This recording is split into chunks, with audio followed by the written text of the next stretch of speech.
Cabinet में BJP के highest level पे जब आप बैठ के डिस्कस करते हैं तो आपको चिंता नहीं होती कि क्या आप डिस्कस नहीं करते कि आजकल के सोशल मीडिया के ज़माने में इंस्टेबिलिटी एक फॉर्म ऑफ पॉलिटिक्स बन गई है?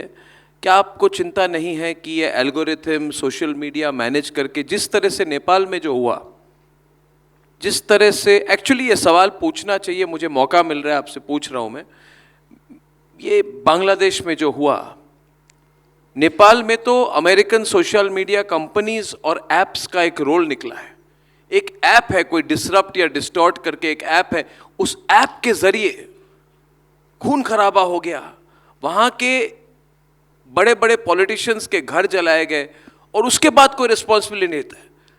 क्या आपको नहीं लगता कि एक तरह से हमारे देश में भी एक डेंजर है, डायनामाइट वाला सिचुएशन है?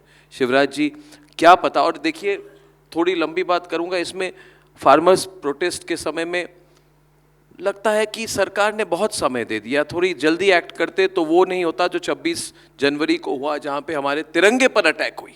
हमारे तिरंगे पर अटैक हुई लाल किले के अंदर और किसी ने सोचा नहीं था।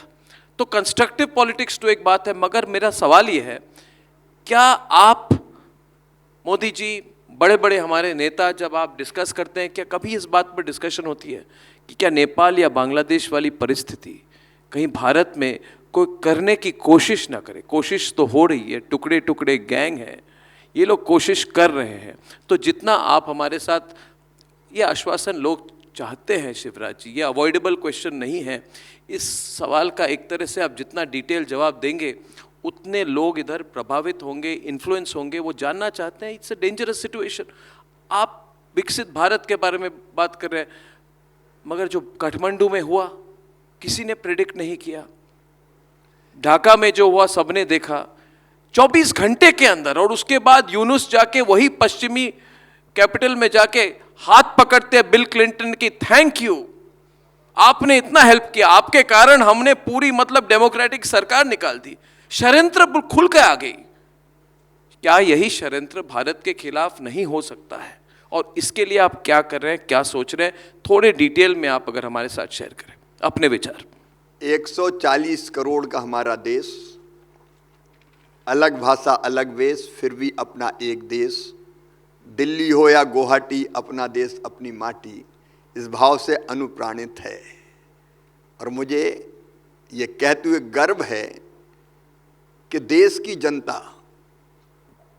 देश के इस विचार के साथ है कि हमारा देश प्रधानमंत्री नरेंद्र मोदी जी के नेतृत्व में तेजी से आगे बढ़ रहा है। और इसलिए षड्यंत्र कोई कितने भी करे, कॉन्स्पिरेसी कोई कैसी भी करे, भारत को, भारत की जनता को अटूट विश्वास है अपने लोकतंत्र पर, अपने नेतृत्व पर। और इसलिए आप देख रहे हैं कि वो चीजें जो कभी संभव नहीं लगती थी लोगों की, कश्मीर से धारा 370 अगर हट जाएगी तो आग लग जाएगी, पत्ता भी नहीं हटा, नहीं हिला, धारा 370 हट गई। और आज कश्मीर में प्रगति और विकास आप देख लीजिए।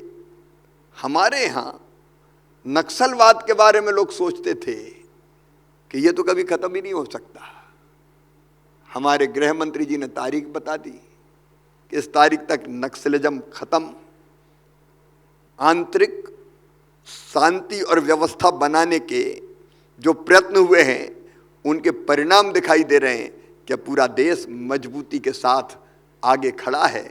और हमारा जो यूथ है, नौजवान है, चाहे उसकी शिक्षा हो, चाहे स्किल डेवलपमेंट हो, चाहे रोजगार हो, हर दिशा में जो काम चल रहा है वो भी देश के भविष्य को पूरे विश्वास के साथ देख रहा है कि अब कल का भारत कैसा होगा और कहाँ पहुँचेगा।